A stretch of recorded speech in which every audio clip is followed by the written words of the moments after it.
Hello, everyone. My name is Mark, and this is By Divine Design. We're going to play with a slightly different format today. We're going to take some questions for the guides especially,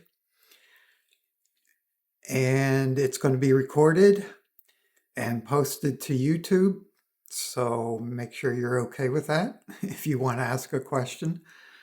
Yeah, just the person speaking actually gets recorded. And then we'll do a transmission after that, and it might just come out of the questions, or the guides might just come up with something else. But it's going to be a shorter transmission. It's going to be like a 30-minute transmission. And then we're not going to really do a question and answer afterwards again. We're going to just bring it to a close after the transmission. So guides are having me play with different formats. Let's see what happens. Yeah, so does anyone have a question for the guides? Could be about anything. Hi, Mark. Hey, I'd like to know how many lifetimes do I have, or how many more lifetimes do I have to live? okay. Well, there's the general answer. Let me see where they take this. Okay.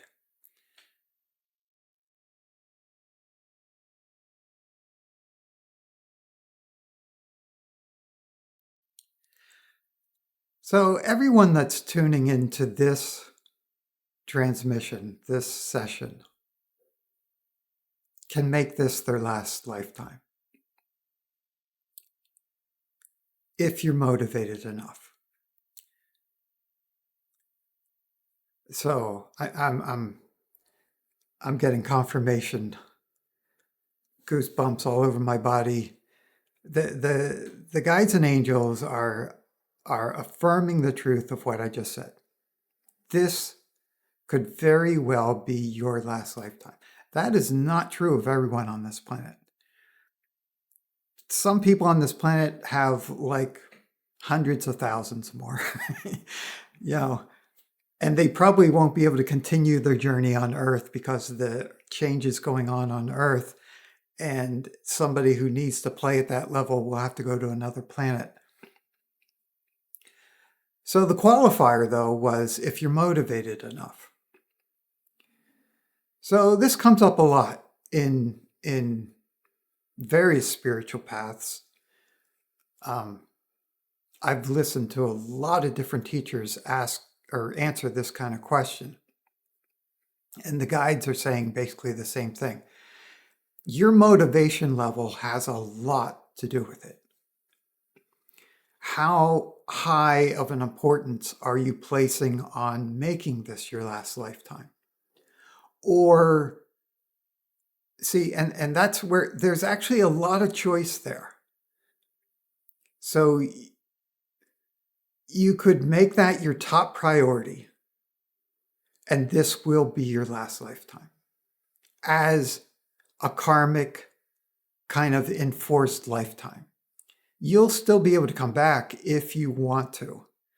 And you can come back veiled and experience yourself as a human again, like I'm doing in this lifetime. Or you can come back unveiled and just be in master's mode the whole way. But you're no longer kind of like required to come back. So if you make it a high enough commitment, like your first commitment, you can have this be your last. If you make it almost first, a lot of the time, you could do it in 2 or 3 lifetimes. Again, depending on how much commitment you put in those other lifetimes. Now, a lot of people choose, like they get it, like you're going about your life and stuff comes up and you're suffering and you're looking for a way to deal with that, and you come to a path like this. Well, this will help you, even if your main goal is not God realization. Maybe you just want to feel better and you just want to have a better life. Well, a lot of this will work for that. It will help you do that. But what ends up happening is people who come with that kind of motivation will often only do the work required to get them back to a more or less okay place. Versus if your goal is God realization in this lifetime, you don't ever stop.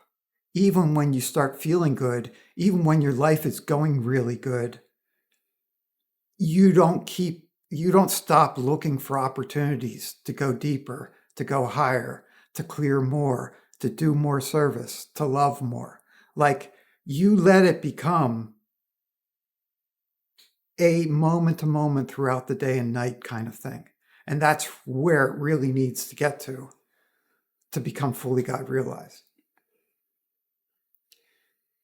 Now, like in my life, when I met my guru,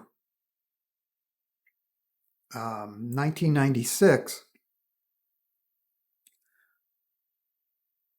I had been living on Maui, and then I had moved to Europe and had been living on Ibiza for several weeks, and then moved into Seville in Spain. And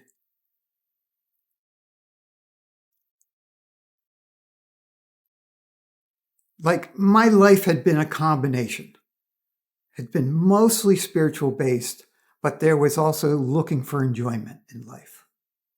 Well, when I met my guru, I just went 100% in. I mean, we met and it was just major realization, and I threw away my whole life. And his teaching was, remember God's name every moment, repeat their name every moment, do everything for them. So just imagine anything you need to do, you're doing it for them. Don't listen to popular music. Don't watch TV or movies. That all brings your vibration down. The only music you should listen to is the chanting of the guru. The only books you should read are the books of the guru. I went totally in. And I couldn't believe other members of the ashram weren't totally in. That a lot of them were living a more mixed lifestyle. I mean, when I saw what was on offer, I just went into it totally. Well, I managed that for 14 years, and I didn't become God realized in those 14 years. In fact, I burned out, and I realized I needed to pull back. I needed a little bit better of balance. So, I listen to popular music now. I watch TV. Most of the time, I'm turning it into service. I transmit when I'm watching those kind of things, and when I'm listening to Spotify, I'm usually deep in meditation. It's mostly just background music, but it's enjoyable, and it kind of, yeah. And so I'll do some things out of enjoyment. But I always have that question in the back of my mind. Am I really enjoying this?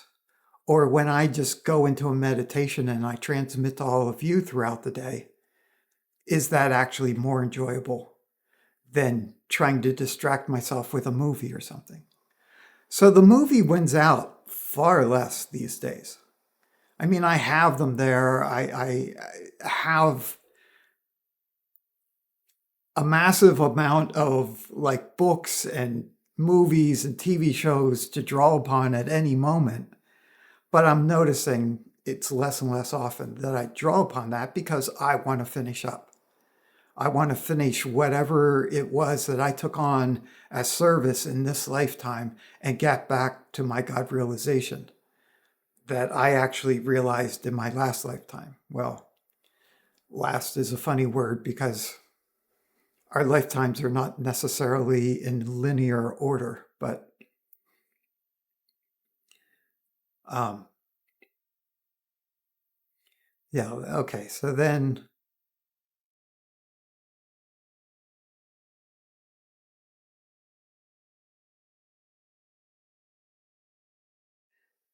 yeah, so they're just affirming that balancing, finding what your balance is. And there's no judgment in any of this. We are free to go slow, to go fast, to stop, to dive into it completely. There is no one judging. None of the guides, God, forms of God, whatever, nobody judges. It's like you have to find what works for you. But know that there is a bit of a balance there. If you don't make it as higher priority, it could take longer. If you do make it a higher priority, it could go faster. But if you make it too high of a priority, you could burn out.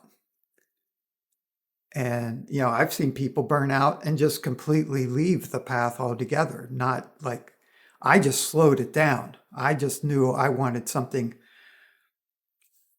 It was like my teacher, my supreme guru's teaching was to spend every second focused on Radha Krishna. And don't have friends, don't gossip, don't talk, about anything but scripture and God or your service. I mean, he was like just putting it like, go for it, totally go for it, and I'll grace you. And like I said, I tried that for 14 years and I got burned out on it. So yeah, you just have to find that place for you. Thank you. You're welcome. Great question. So Mandy, Hi, Mark. hey I Mandy. wanted to know, how can I connect more to my guides? I do ask them to come in and help me and give me assistance. But are there any other ways to connect to them more? Okay, how do you connect to your guides? So, like that's a whole course. And sometimes it also comes up in one-to-one sessions and I'll do some teaching there. It's a course I've considered quite often, like just one on channeling or connecting with your guides. But let's see what comes up in this space.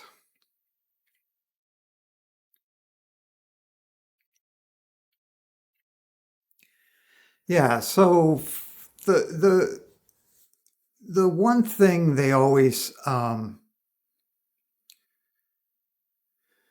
emphasize, it's a relationship. So you're a being, your guides are beings. There's a relationship. So how do you help any relationship grow? You talk and you listen. So everyone's going to find their own ways to do that. But really, that's all it comes down to. You just start talking to them and then imagining what they're saying back to you. Now, a lot of people get scared when I use the word imagination, but our imagination is a very high, subtle level of the human mind. The imagination is what can allow information in from other dimensions, like where your guides are. So often when you first start communicating with a guide, it will feel like you're making it up. And that's okay. Even if you are making it up to some degree, Your intention to hear them gives them permission to start making adjustments in your brain, in your mind, in your imagination that will allow you to hear them more and more clearly. Like they're making energetic adjustments. Once you have the intention and you start playing with it, every time you're like, okay, so, okay, here I am. Maybe I just ask, what guide wants to come through? What guide wants to talk to me? Well, just asking that question allows a guide to start energetically interacting with you and fine tuning your frequencies to open that portal between you. You might be a feeler and feel it first. You might be a visualizer and visualize it. You might hear it or hear their voice. You might feel, a hand on your shoulder. Or you might just imagine some being of light's in front of you. They see you imagining that, and then they make use of that. They fine tune the energy to make it more and more clear. And eventually, as you just have this back and forth, even if it's made up at first, completely made up, which it won't be, but even if it was completely made up, they would be riding that, fine tuning that until you start having things like goosebumps as confirmations of their presence, or you just have that feeling that I just received a download. I might not know consciously yet what they said to me, but I know I just received something and it's changing me. And so you tell them that, wow, I feel like I just received something. And then you notice how they respond to that. Now, initially, I did it through handwriting. I wrote it out, these conversations. And, my first guide was Jesus. I wrote to Jesus and imagined what he would say back. And almost immediately, it was like, oh my God, this is not me writing back. It was so clear right at the beginning that this was an intelligence that I was not normally in touch with that was writing back. And not just an intelligence, it was a love. It was a presence of love that I hadn't been in contact with before. And then eventually I got to where, a friend said, try putting it into words instead of writing it, try speaking it. And it grew through the years. So, yeah, that's a nice little mini. Yeah. So, one more. Martin, you have your hand up. Hi, Mark.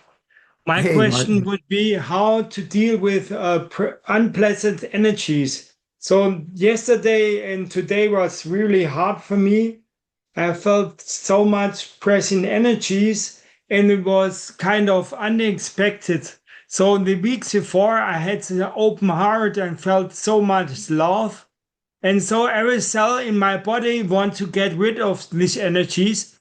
And then I watched interview of a self-realized woman on YouTube, and she said you have to live through it. Yeah, and that you must not avoid it. So yesterday I did some breath work. I think this worked a little bit. So at least in the night was great.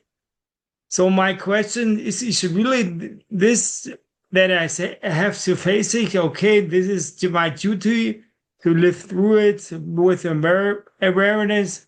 This would be my question. Great, great. But let me check what the guides want to say specifically about your question.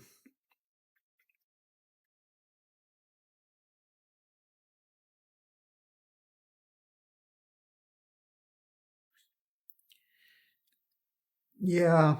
So there's a continuum.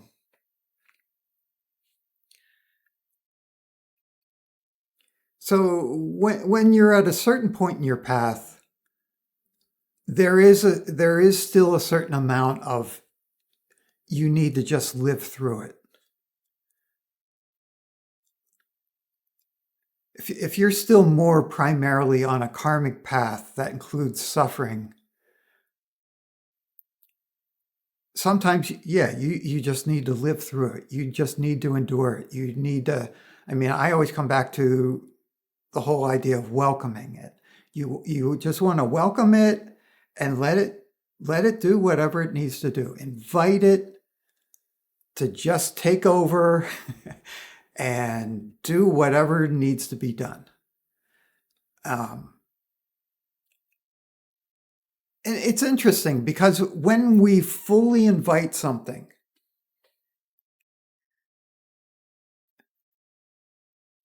it often becomes much, much easier, whatever needs to be experienced. It's only not easy when we're fighting it, we're resisting it, we're half inviting it up and half telling it to go away. So like, I might have some deep pain in me, and if I'm partially restricted and partially open, it might feel like I need to scream at the top of my lungs to get this out of me. But if I fully open to it, I might just fall back in bed and have a big sigh and it's gone. So screaming at the top of my lungs might have ultimately felt good, but it's annoying. It takes a lot out of you to, to have that much suffering in the body, even when it's being expressed. So like putting on a transmission or whatnot, sometimes that'll help you shift and relax into it and then better be able to open to it. Just having the intellectual understanding, the more I open to this, the easier it's going to pass. But sometimes, let's say you're passing a kidney stone. Those are freaking painful. There's a lot of pain there. In the moment, I'm going to do anything and everything I can to release or relieve that pain. Some of it might be spiritual, some of it might be drugs, some of it might be, going out and moving and trying to get the body to just move, whatever, but it's a lot of pain.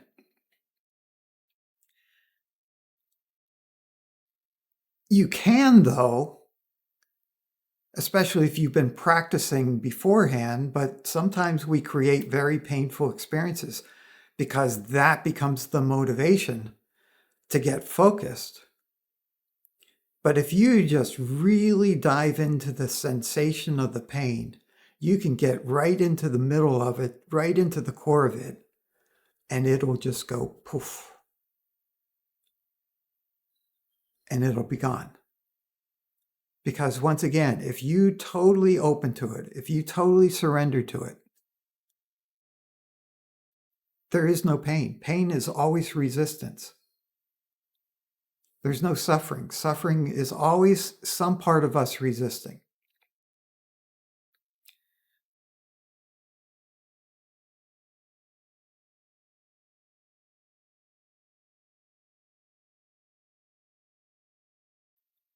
And then the more you're on this path, the more you are releasing, you begin to trust that more and more. And you begin to find the way that allows you to go there more quickly each and every time. And so overall, you begin to notice there's less suffering in your life. There's less pain, there's less discomfort even when really big things are wanting to come up in your system, you just automatically relax even more. Like once you've been through it enough, you get used to it, you trust it, it's better to relax, and you just go there first instead of after suffering for a while. But sometimes it does require to shift focus. Do you have an advice for truly welcome it so it feels uncomfortable. So especially when before my heart was so open and feel so love. So welcoming for me includes I do not want to get rid of the feeling. But every cell of me, they go away, go away. I can feel it. Also, I know it. I must embrace it, but my system doesn't embrace it. Do you have an advice on this? How to practice truly welcoming these feelings? Sure. And that's what we were basically already talking about. So you practice along the way with smaller things, and then that allows you to do it with bigger things.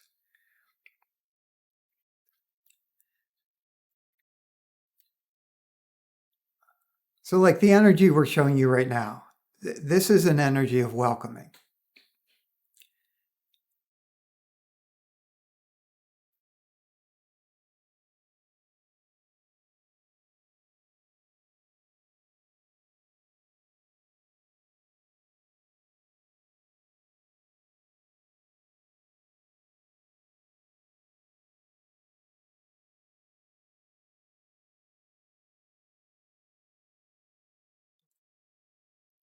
So it's coming in as pure energy, but it includes various components. One component is everything's perfect. Everything is for me. So somehow, even this discomfort is for me. It's helping me. It's here to help me.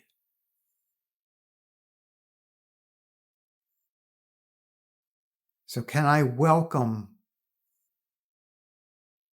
whatever this is trying to help me to do and be and experience and complete?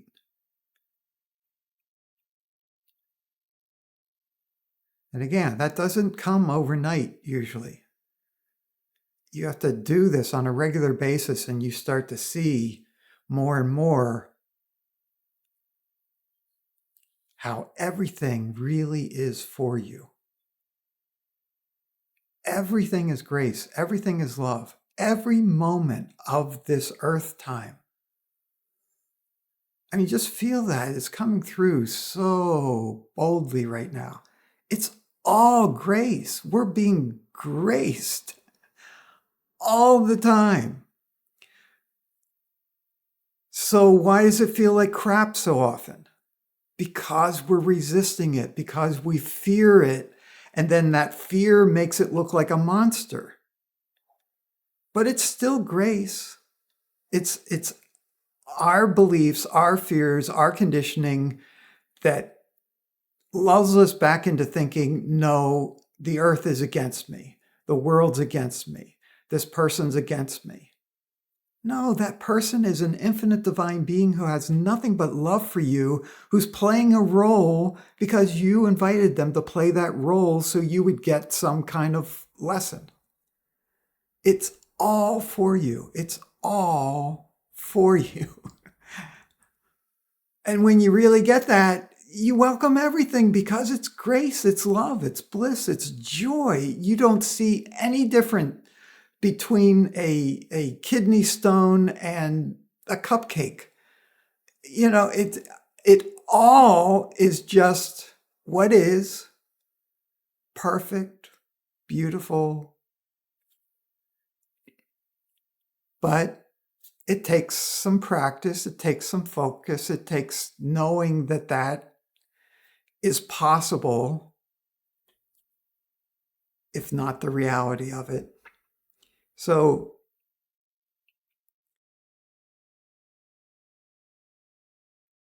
yeah, and then the other way that we sometimes play with something like that is through polarities. So Earth is a dimension of polarities, extreme polarities often. So you could play with, you know, you're there, you're in some kind of discomfort, and it's like, I am welcoming this. I am not welcoming this. I am welcoming this, No, I'm not welcoming this. To the degree that I am welcoming this, could I allow myself to welcome this? And to the degree I am not welcoming this, could I just welcome that? Welcome my not welcoming. And as you play with that, they eventually break down each other. So, yeah, let's just do it with the present moment. Would you be willing to allow yourself to welcome this moment as much as you are?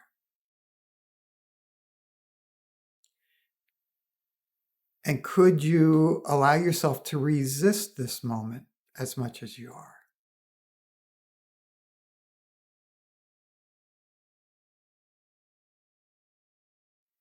And welcome this moment as much as you are.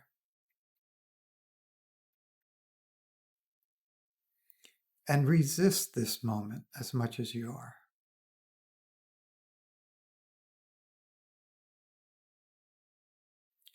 And that as much as you are is like such a perfect phrase. It's not asking you to welcome it more than you're able to or resist it more than you actually are. It's just as much as you are. Can I welcome that this is a friendly universe as much as I do?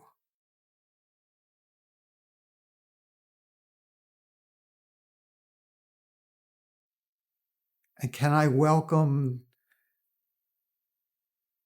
the parts of me that experience this is not a friendly universe? Welcome that as much as I am, as much as I do.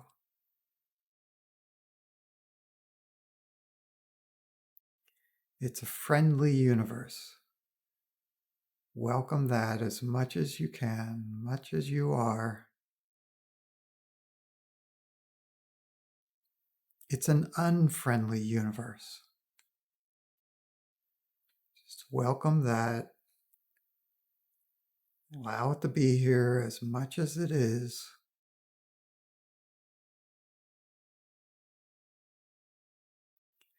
Welcoming, resisting, welcoming,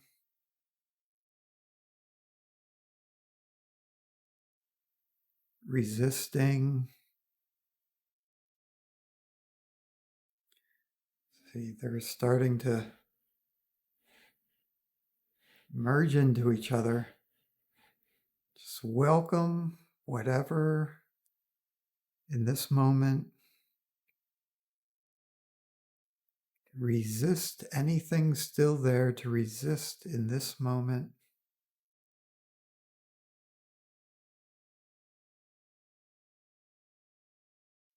Welcome, resist, welcome, resist,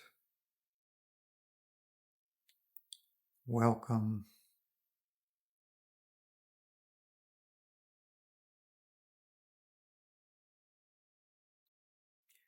Yeah, and the higher truth that's arising from within, it is what it is. Or even just, it is. Things are.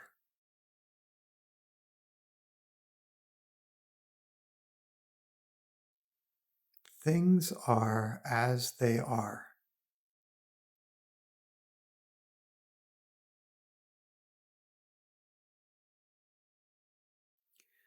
Who would I be without any attachment or aversions to how things are?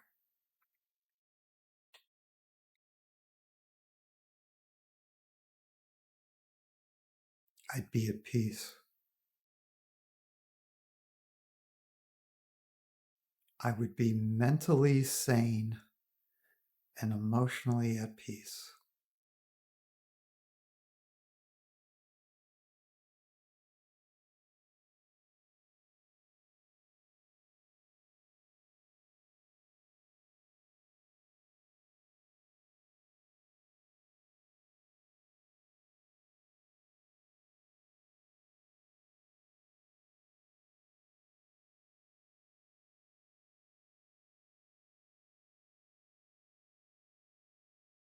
So we're shifting into the more pure, formal transmission of divine love consciousness that's always for your highest good and the highest good of all.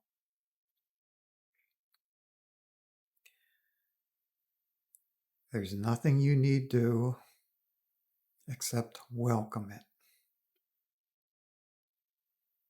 Allow it to meditate you.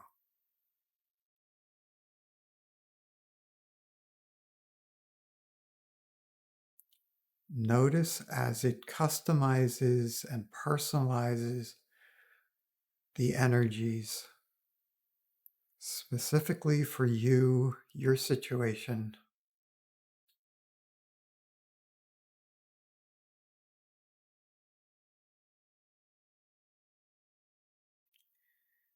It's coming in right now primarily as the descending divine force that comes in as if from high above, like a waterfall,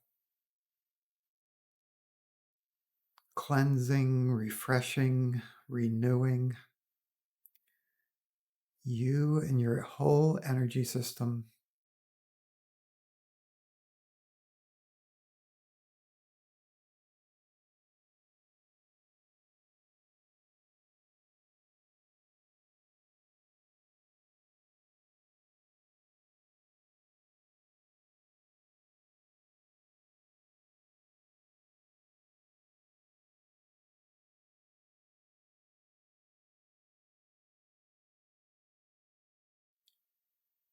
Using this light and love now to cleanse the noise from your mind, the random thoughts, the recurring thoughts,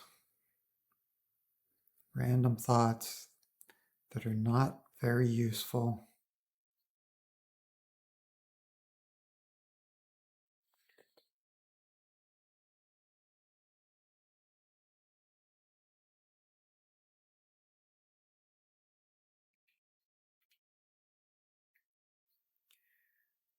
Would you be willing to allow your mind to quiet?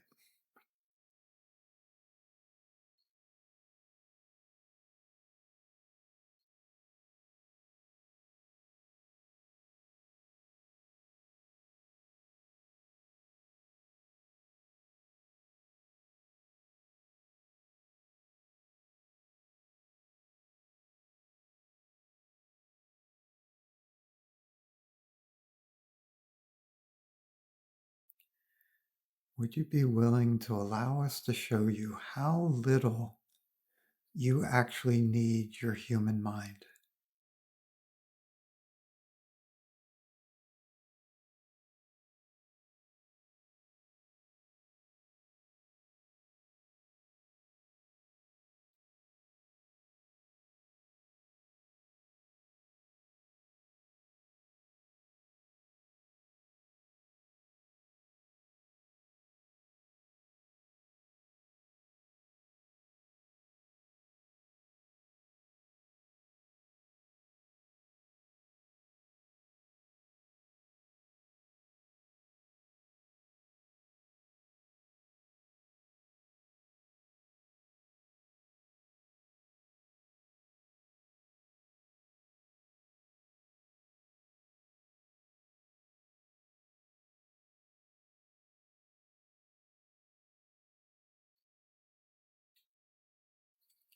A quiet mind allows your vibration to lift higher and higher quite easily, quite naturally, which has been happening. Expanding also, expanding your energy field,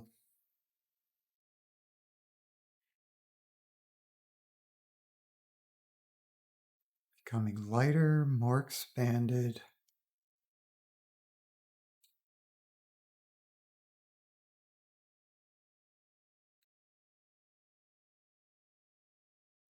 Quieter.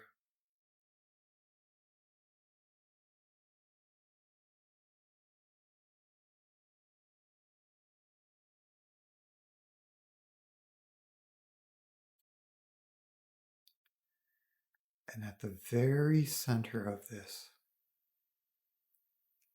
is an energy of deep, deep peace.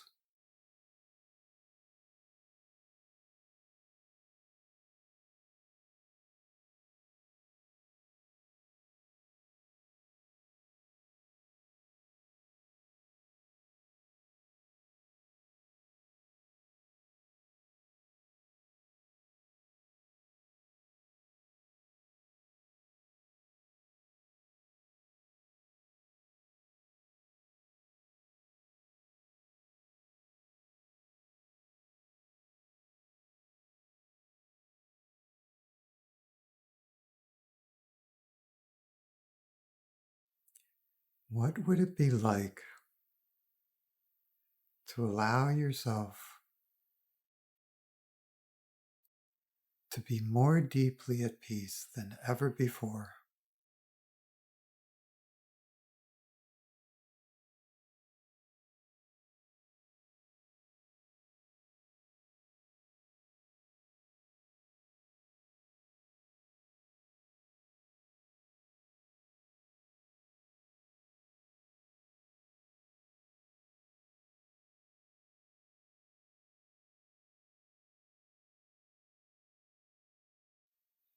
You might notice how much your body loves this.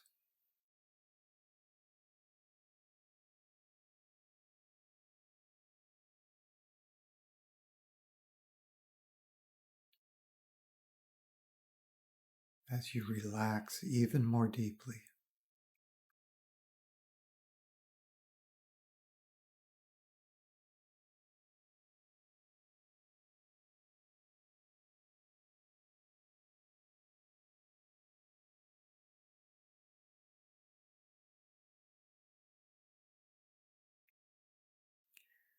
What if it's actually true that you are made of peace? That peace is fundamental to your nature.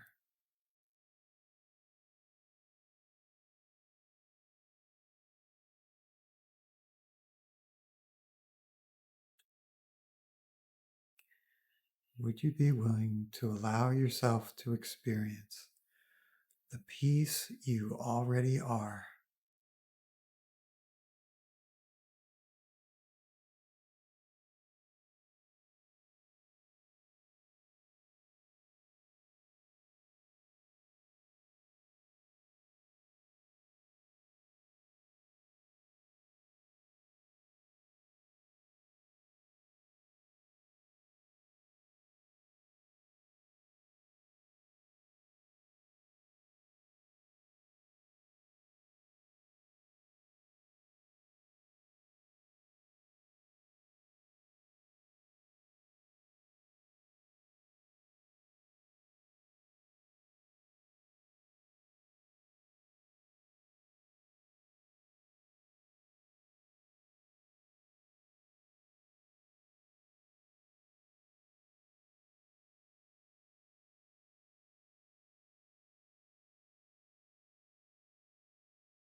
And it's good for you to know if thoughts, sensations appear,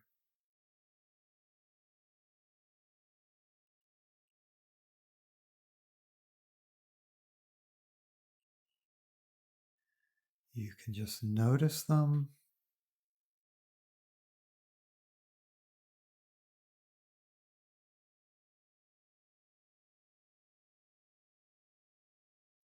While remaining firmly established in the peace of your infinite divine being.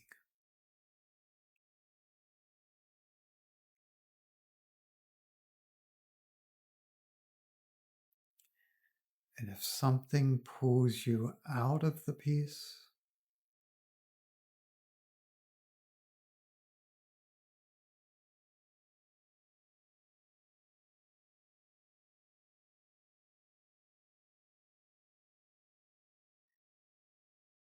you can immediately allow yourself to drop back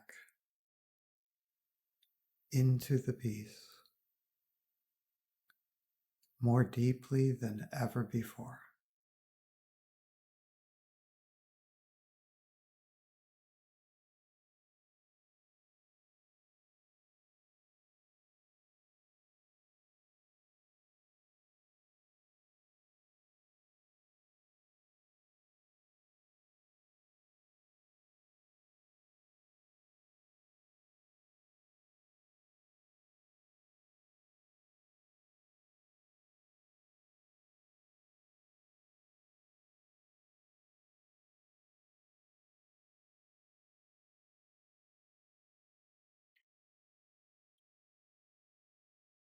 It's good for you to know this is always here,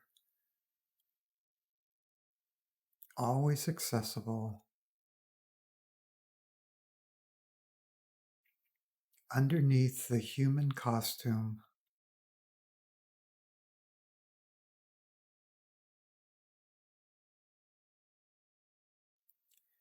This particular veil has been pierced.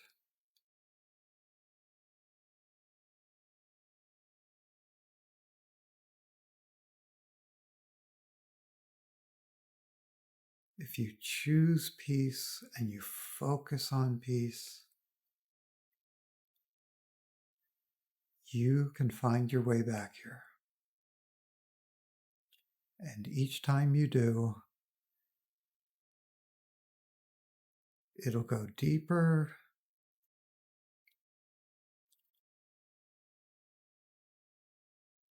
and you'll make your way back more quickly,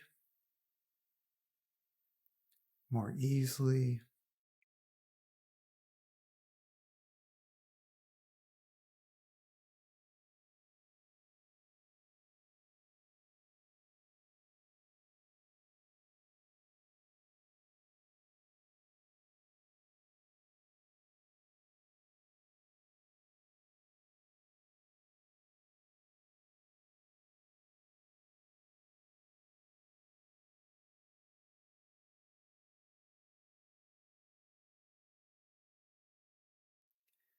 Would you be willing to allow each and every part of you that is not yet at peace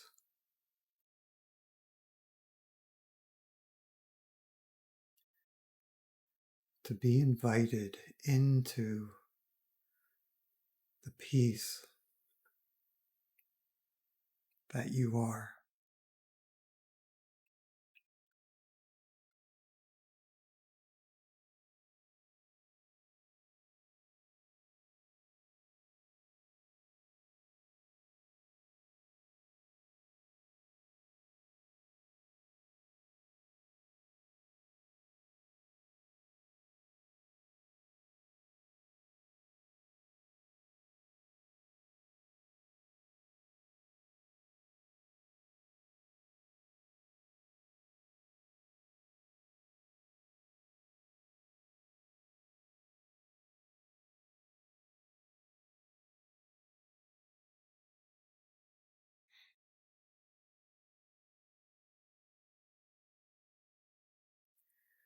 Now, each of you has a particular limiter on peace, on your experience of peace.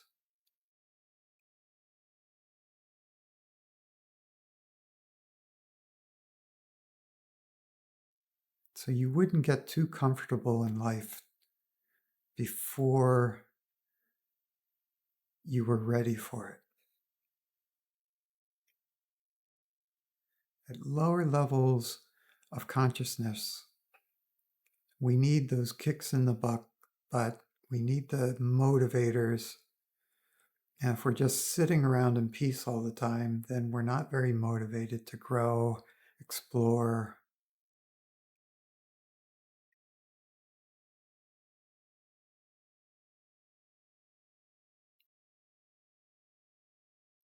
But those of you here now no longer need that limiter on your ability to experience deep, deep peace.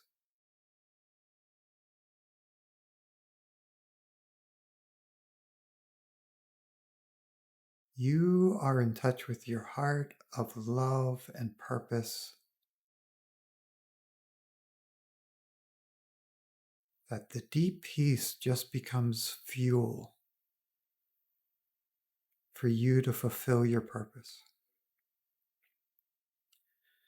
So would you be willing to allow these limiters you placed upon your ability to experience peace to dissolve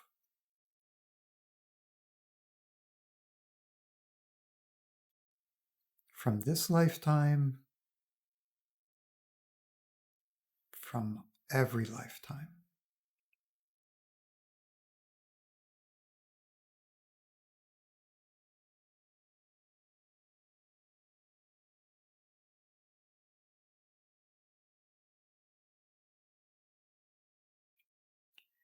You chose to put these on, and you are now choosing to take them off.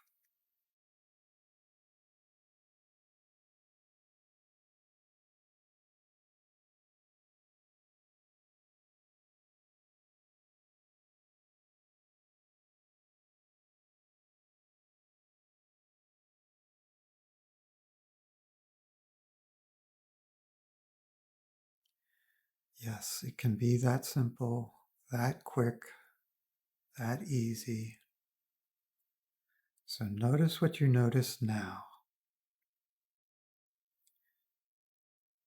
Would you be willing to allow yourself to be at peace more than ever before?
And would you be willing to allow yourself to begin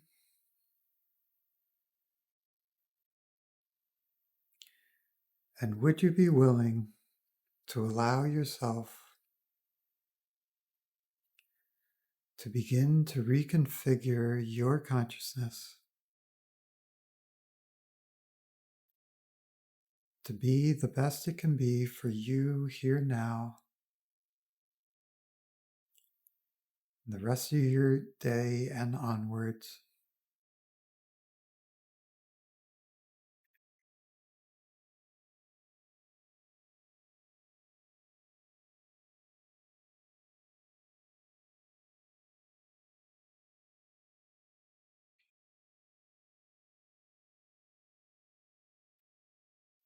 This session is complete. Be at peace. Infinite blessings.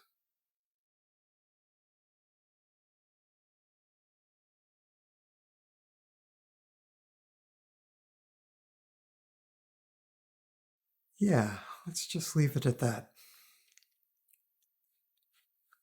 Love you all. Bye now.